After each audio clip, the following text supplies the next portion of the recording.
Take a deep breath. Are you ready for a break? Don't hold your breath. You know you can pass out if you do that long enough. So let's take a break. Okay?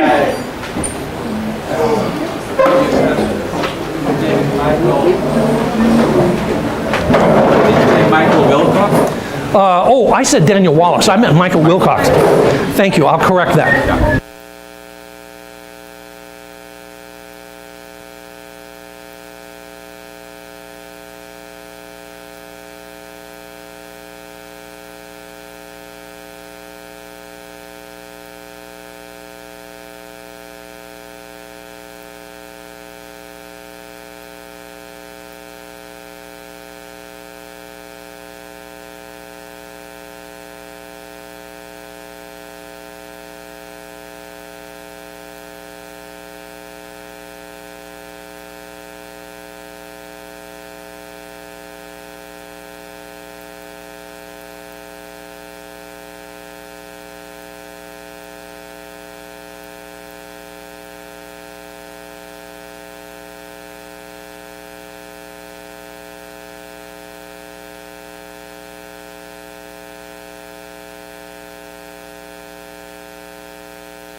Okay, guys, let's come back in. We have a few announcements before we get started.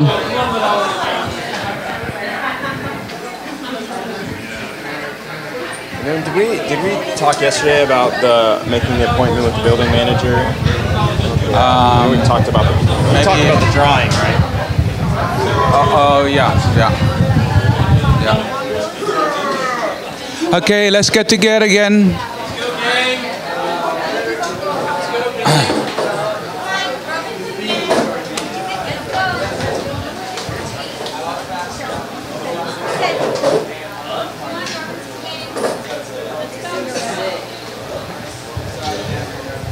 Okay, let's sit down and then we can start soon. We got one or two announcements.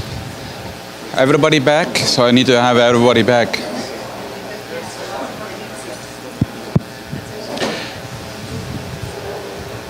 So I already have debriefed 4 of our small groups. And so we're going to do the remaining 4 that have not been debriefed yet. We do that this afternoon at the same time that you have your last assignment, which is the horizontal drawing that you need to do. So those 4 small, basically if you have not done your debrief yet, then you are going to be in the cafeteria, which is small group, which is maybe the usual place you're going to go anyway. And just find your small group leader and he will know. And then, so I will be debriefing you guys. So first, 2 groups I will do at 1 o'clock, and then you do your assignment, and then two groups I will do at 2 o'clock. So they begin with their assignment, and then I will interrupt them, and we'll do the debriefing, yeah? All right, so that will be the horizontal drawing as well, the revelation drawing, I should say. All right, any other announcements? Do you guys know about making an appointment with your building manager? Like to show that it's clean and everything, right? Yeah, good. All right. There is a single pearl earring sitting over on the hand there, so if you have a hole that must get filled, it's fine.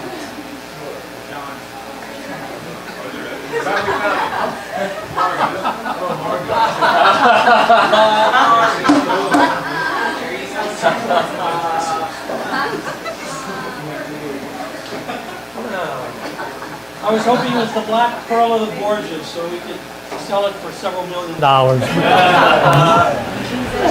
Pay all of your school bills, right?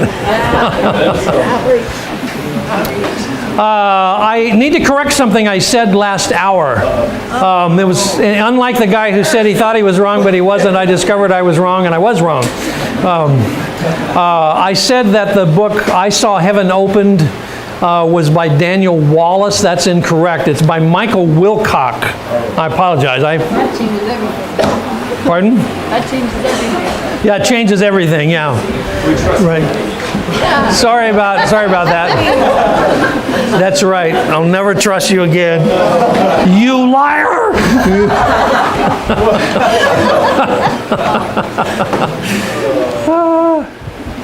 All right, view number 3. This is called Preterism. It's similar in some ways to idealism, but not quite. And in this particular viewpoint, Preterism, the real issue is the early church versus pagan Rome. So as one of the previous views was the church versus the world, so to speak, here it's the church versus pagan Rome. The 7 churches are historical, just as we read them. The plagues are symbols of the distress in Jerusalem during the first Jewish revolt. So this particular view really depends upon being written in this period right here. So it is very specific in terms of its dating. It needs to be written before Jerusalem falls, and any references to the temple, to the city of Jerusalem, all of that is going to be before the city falls to Titus Vespasian. And of course, it was a very distressing scene.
happens in the world after the church is no longer here.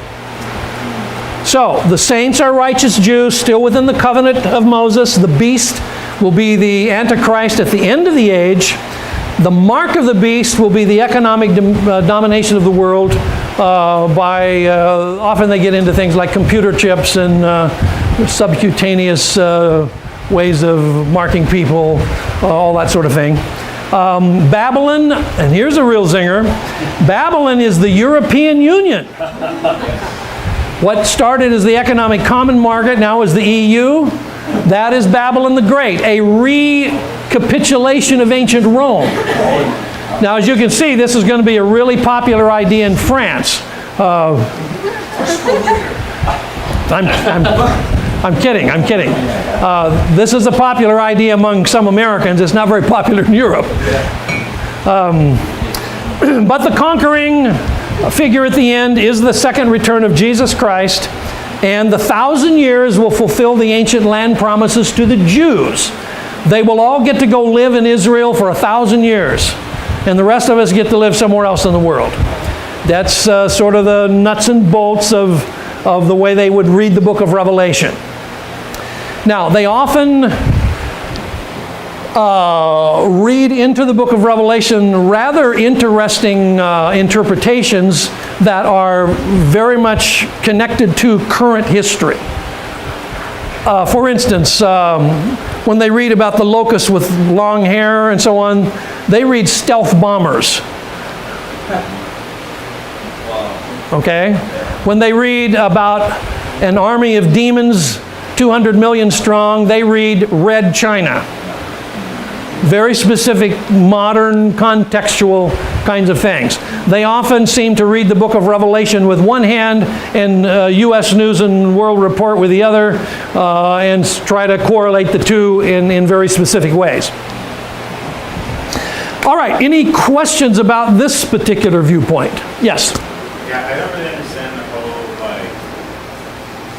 it doesn't seem like that view, that third one about the Jews still within the ancient code of Moses is not really in line with the Bible, it seems like. How do they explain that? Well, they have a fairly complicated and sophisticated way of explaining that. That the Jews, when Jesus came, the Jews actually were offered the millennial kingdom by Jesus. When Jesus preached the kingdom of God is at hand, he was talking about the millennial reign. And the Jews rejected Jesus' offer, and so he turned to the Gentiles through the church. But the promise, they say, is still there for Abraham and his descendants that they will have that land. For them, the promises are driven by the ancient land predictions of the Old Testament. To Abraham and your seed, to you, Abraham, and your seed, I will give this land. Okay? For them, that has to be fulfilled literally. They don't understand it in any spiritual terms or any symbolic terms. It's that piece of dirt. And the only way they're going to get that piece of dirt is in the millennium. Although some of them have moved back now, and that's part of the sequence of things. But ultimately, it will be the millennial reign of Jesus Christ where they will get that piece of dirt back, as God promised Abraham. And so for them, or for the dispensationalists, the covenant God made with the Jews, because it is eternal, God made this covenant with Abraham forever, then the Jewish aspect of that hasn't disappeared. It's just kind of underground while the church is now the focus. But once the church is gone, and this is one reason the church has to leave, because God will not deal with them both at the same time, the church gets out and then he turns back to the Jews and begins to deal with them. This is their viewpoint of that. There are a number of both people and institutions connected with this. I would say probably the institution that is most well known to be connected with this is Dallas Theological Seminary in Texas. To be fair, the new wave of Dallas professors are backing away from this fast. But traditionally, at least, Dallas Seminary has been sort of the bastion of dispensational thought, with thinkers like John Walvoord, Dwight Pentecost,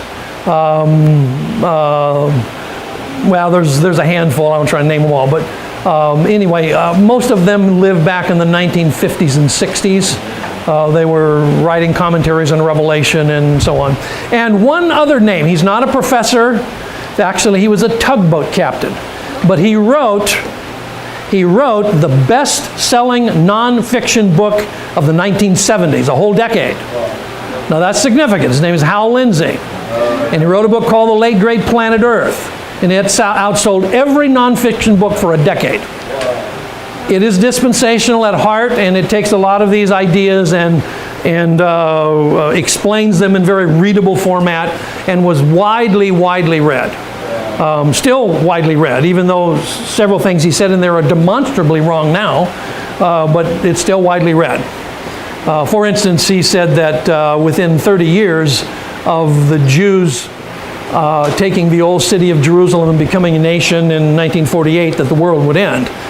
That's demonstrably false. We all lived through, no, some of you aren't even old enough to have lived through that, but I was old enough to have lived through 1978, and, well, nothing happened. But nonetheless, it was a very popular book, still fairly popular. I actually heard Hal teach that Jesus would come back by 1983. Yes. Well, he did some revisions of that initial 30 years, yeah. But once you get to 2015 from 1948, which means because he's basing it on the idea of this generation will not pass, and this generation, he means the generation that begins in 1948. Once you get a generation that's up about 70 years old, you're really struggling to make this work. How long ago, Randy, did you hear him do this? That would have been in 1978, that something called Jesus Northwest. Oh, 78 was a critical juncture because that was when it was supposed to end, but he has a plan B, I guess. Yeah, actually, I didn't hear him. I've never heard him, although I've heard him on television, Hal Lindsey, but I've never heard him in person. But I did hear another dispensational advocate at a conference in the 1970s he was doing this conference right at the time the Six-Day War was going on. And he had preached or taught in one night that if the Jews actually got into the old city of Jerusalem, because prior to that they weren't in the old city, if they got into the old city of Jerusalem, the times of the Gentiles would be fulfilled. And baby, we're out of here. Between the time he taught this on this night and the next night when he had to teach again, the Jews went into the old city of Jerusalem in the Six-Day War. And he had to get up and say, well, I guess I'm still here. Because he thought we'd all be gone, you know. So he titled his next lesson, Borrowed Time. Which is kind of a way of saying I really wasn't wrong. Which I think is kind of what was happening for Hal Lindsey going to 1983. He was borrowing some time. Well, they've been borrowing it for a long time now. They're way in debt with this borrowed time thing. All right. Another fairly well-known, I should mention this, institution that would be dispensational would be Moody Bible Institute in Chicago. They tend toward that particular view as well. And there's some others as well, but those are important. Dwight Moody?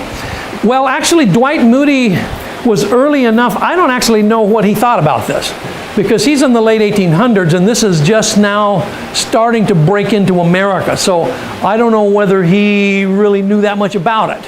But the followers at Moody Bible Institute certainly adopted this as their basic way of thinking. All right, now we're up to number 5, which is called historic premillennialism. In this viewpoint, the book of Revelation is about Christians versus Caesar in the early period of the church, but that foreshadows what will happen at the end of the world with the coming of the eschatological Antichrist. So this view actually sees it as being about what happened between the church and Rome, but nonetheless it also has a sort of second meaning superimposed on it that reaches to the end of the age. The 7 churches are historical. The plagues are the woes of the Messiah that escalate toward the end of the age. So the basic traumas that happened in the world began with the persecution of Christians under Rome and has just escalated since that time and continue to do so. The beast is in one sense the Caesar, but in another sense is the eschatological Antichrist at the end. So the imperial cult sort of becomes a foreshadowing of what will happen at the end of the age. Babylon is the anti-God system of the world, and the whore symbolizes the whole history of godlessness that's characteristic of the world. The people of God are Christians. So when they read about the saints in the book of Revelation, they think it's talking about Christians. This is not like dispensationalism where the church gets out early. The church doesn't get out early. The church is going to face the Antichrist, going to face the persecutions from the Antichrist, and many of them will become martyrs. The conquering rider at the end of the book is the return of Christ, and the 1,000 years will consummate God's kingdom. This viewpoint does actually look for the consummation of God's kingdom in 1,000 years, or some long period of time after the second coming of Christ. Now, this particular view is associated with several thinkers, but the ones that I think probably would be most important would be George Ladd, L-A-D-D, who was a professor at Fuller Seminary in California. He's deceased now. Millard Erickson, who is at Baylor University and is still living and still teaching and functioning and so on. And this seems to have been the view of the post-apostolic fathers in the 100s AD. All of them seem to fit, at least loosely, within this kind of viewpoint. So this would include the Epistle of Barnabas, the Shepherd of Hermas, Clement, Polycarp, St. Ignatius, all of those early people who are just basically one generation after the apostles. So in this view, there is both a historical reference and then a long-range symbol of what might happen at the end of the world.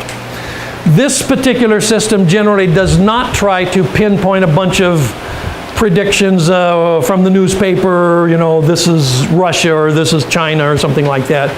They leave that all very open. Probably the institution today, the two institutions that would be most closely allied with this would be the teachers at Gordon Conwell in Boston and the teachers at Trinity Evangelical Divinity School in Chicago. They don't all actually tend this way, but they have some important figures who do follow this line of thinking. So, any questions about this one? It's kind of like a mixture of the preterist. Well, in a way, yeah. It's got some elements that are like the preterist interpretation, but it is also got a futuristic bent that is stronger than you would ever find in preterism. It's a little bit like what happens in the Old Testament where you have a prophecy that has sort of a double meaning. It has something in the near future that's very specific and something in the far future that's kind of soft focus, not too defined. Yeah. I have a specific question. I don't know how it fits this, and I don't know if you cover it tomorrow. Okay. It's about the mark. One thing, without the mark, we are not going to be able to buy things. So, will that happen? Or shall we have a different system so we don't have to deal with this world? Well, we are going to talk about it in a later lesson, this mark. At present, all I will say is that there are two marks. There's the mark of the beast and there's the mark of the Father. The mark of the beast is 666. The mark of the Father is the name of the Father in the foreheads of those who believe. So let me ask you, do you think that the name of the Father in your forehead is literal? No. Should you get a tattoo? It says Jesus or something. Yes. Yeah. Well, that's not the point. Oh, that's all right. Maybe we should, but So if you don't think that the mark of the Father is literal, it's going to be pretty hard to argue that the mark of the beast is literal. in that sense. On the other hand, if you want to make the mark of the beast literal, then you, for consistency's sake, really ought to treat the other one as literal. So anyway, I'll talk a little bit more about that probably tomorrow. Okay? Everybody wants to know about that one, of course. All right. Which of these interpretive systems has been most popular in the United States among evangelicals? Well, I've already told you it's probably the dispensational one, although it has been losing ground steadily for the last 10 or 20 years. Yeah, well, many people think that, thank God, too. But there will be pockets of American evangelicals, probably mostly within the Baptist and Pentecostal circles, who will hold this really tightly. They will think this is the way. Walk ye in it, you know. So on. Yeah. You know, I know that.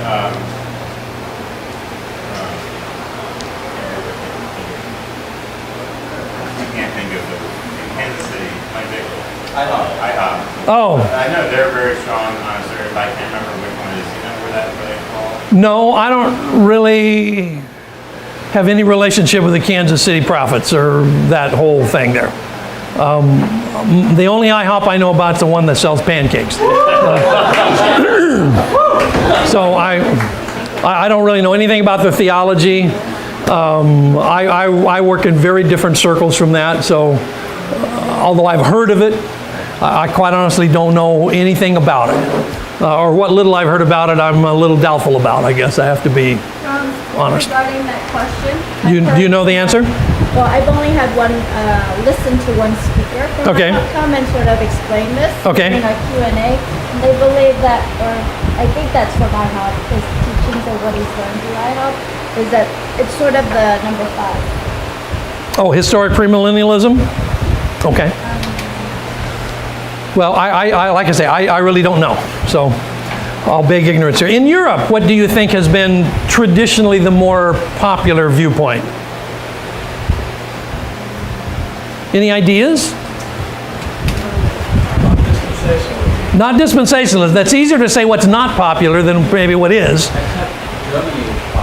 Dispensationalism? Well, it's because of their history with Israel in the past. It's kind of like counter Okay. response to them. So Yeah. they will always listen to Israel in a very favored line. Sure. Okay. Yeah. Well, dispensationalism is going to be very popular among groups like Jews for Jesus. They're all over the world. So in Europe, from the Reformation period forward, the view that it's the Catholic Church was very popular for a long time. But I think in modern times, Europe has even quit worrying about this question almost altogether.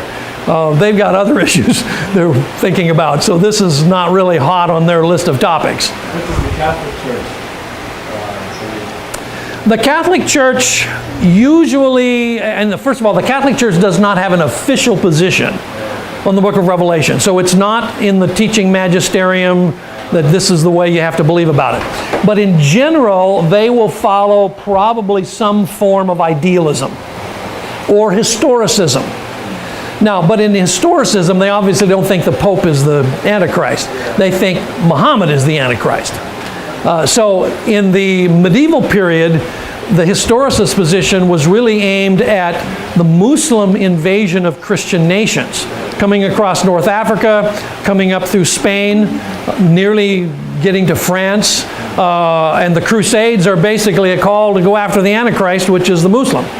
So that was largely within the Roman Church. But in modern times, the Roman Church probably fits more into the idealist position.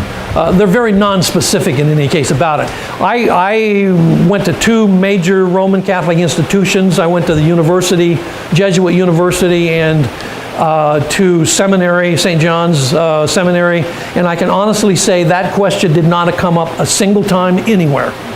It's just not a question they seem to be asking. So I don't know. They're pretty general on it at least.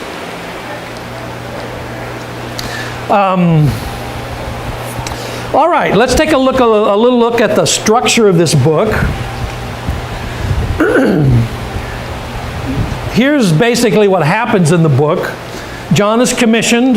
The 7 churches are addressed. Then there's a vision of heaven's court, the vision of the seals, the vision of 7 trumpets, the vision of the woman, the dragon, the beast, and the false prophet, the vision of the Lamb, the 144,000, the angel messages and the harvest, the vision of the 7 bowls, the vision of Babylon the Great, and the last judgment in the city of God. That's the basic contents of the book, just as it comes to us. However, there are some interesting features that make people wonder. For one thing, there are 7 seals, 7 trumpets, and 7 bowls. Do they have any relationship to each other? That's one of the structural ideas that comes up. So these 3 series of judgments can be interpreted in different ways. Are they linear, one right after the other all the way through? Or are they cyclical so that some parallel the next set, something like that? Or are they what is called intensifying? And I'll try to show you this with a diagram that may be helpful. If you think they are linear, then they're straight through. There's 7 seals, and after that there's 7 trumpets, and after that there's 7 bowls, just kind of like it reads. However, if they are cyclical, and some interpreters go this way, the 7 seals actually are talking about the same thing as the 7 trumpets. So those are parallel to each other. And those are the same thing as is talked about in the 7 bowls. So all 3 of these are parallel ways of talking about the same thing, not 3 different things. Okay? This particular viewpoint is very compatible with amillennialism and some of the interpretations of the book of Revelation that come through that way of thinking. Here's another idea. This is that they are intensifying. So the first 6 seals happen, but then the 7th seal is really a composite of the 7 trumpets. So when the 7th angel sounds, or when the 7th seal is opened, the 7 trumpets are ready to be blown, and they are actually the 7th seal itself. Do you see why this is called sort of intensifying or telescoping kind of idea? And then when the 7th trumpet is blown, that begins the 7 last plagues of the bowls. Okay? So in this case, you have the vision kind of narrowing down as you get toward the end. So this is one of the interpretive issues that rises as you look at these series of 7s. All right, I'm ready to actually start some of the early verses here. So let's do that. Here are the 7 churches. Start with Ephesus, which is the closest one to Patmos. Okay? And so it follows kind of a circular line, which actually follows an old Roman postal route, where the imperial post delivered messages from the government to different governors or political leaders. And so the path that it follows seems to follow that postal route to the 7 churches. Interestingly enough, it's one of the symbols of the book is that the 7-branched candelabra represents the 7 churches. Now we actually know what the 7-branched candelabra looks like, because when the Romans destroyed Jerusalem in AD 70, they took the 7-branched candelabrum as booty, and they carved it into the Arch of Titus, which you can actually see. This is the Arch of Titus, and if you get right up somewhere around, I think it's on this side, depending I guess which side you're standing on, but anyway, somewhere right up in there in the arch part, you will see this depiction, which goes all the way back to the 1st century. So this is, we know what this looked like. But in John's book of Revelation, this no longer symbolizes the Jewish people, it symbolizes the church, or the 7 churches. Now that's a clue that you're going to find repeated several times in this book, that Jewish things get transferred over into Christian things, or Jewish symbols get transferred over into Christian symbols. This is the first of them, but it is an important one. So does that make sense what I said about this? Okay. Anybody seen this in person? I mean, you guys travel a lot. I thought you might. You never know. Then there is this vision of one like the Son of Man. That language comes from the book of Daniel. And so the vision of Christ has close affinities with Daniel 7, where there is one like the Son of Man who comes to rule the nations of the world. And Christ is depicted in that way. John uses the very language of Daniel chapter 7, and the vision matches the description of the Ancient of Days. It's interesting, however, that in Daniel, the Ancient of Days we would normally think refers to who? God, or God the Father, except in the book of Revelation, the one like the Son of Man is depicted that way, and so it refers to Christ, which is a way of saying that Christ is God. It's not a direct statement, but it's a very strongly implied one.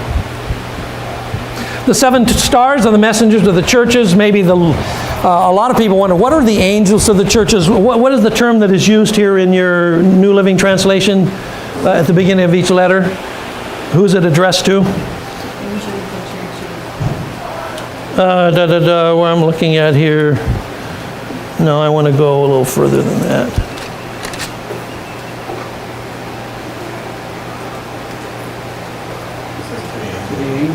It just uses the word angel, doesn't it? All 7? Yeah. Okay, and all 7. All right. The term angel is a tricky word. It is the word angelos in Greek, but it means angel, but it also means messenger. It also means postal courier. It also means representative or ambassador. So you've got a range of options as to how you want to translate this. Some will translate it even as maybe perhaps pastors. But maybe a little firmer ground is to translate it as letter couriers or messengers in the sense of the person who's going to actually deliver these letters to the churches and read them to the churches. Remember we talked a day or two ago about the way you send mail in the first century? You get a courier, you write it, and then you send it. We would assume that this book is written and sent with a letter courier, and the letter courier is the one who's going to read it. So the letter can kind of be addressed to him and through him to the church. But in any case, the word angel is a bit of a tricky word, and you'll find it translated in different kinds of ways depending on which English version you're using. All of the letters have a similar pattern. Each church is called by name. To each of these churches, Christ says, I know you. Then there are some words of praise, except for Laodicea. Laodicea gets no word of praise. Only bad news for that church. There's a critique and a warning.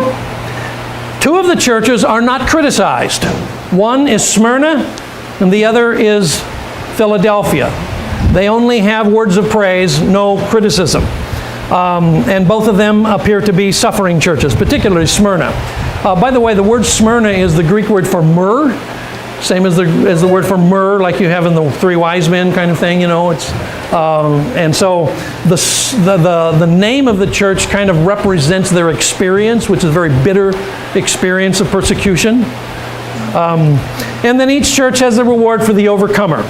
So I'm not going to spend a lot of time with the 7 churches and the messages to them. Just take a look at this basic pattern, which is common to all.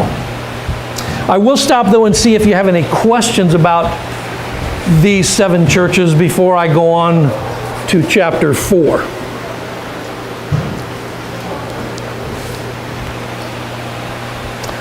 What are they doing over there actually? Are they playing basketball?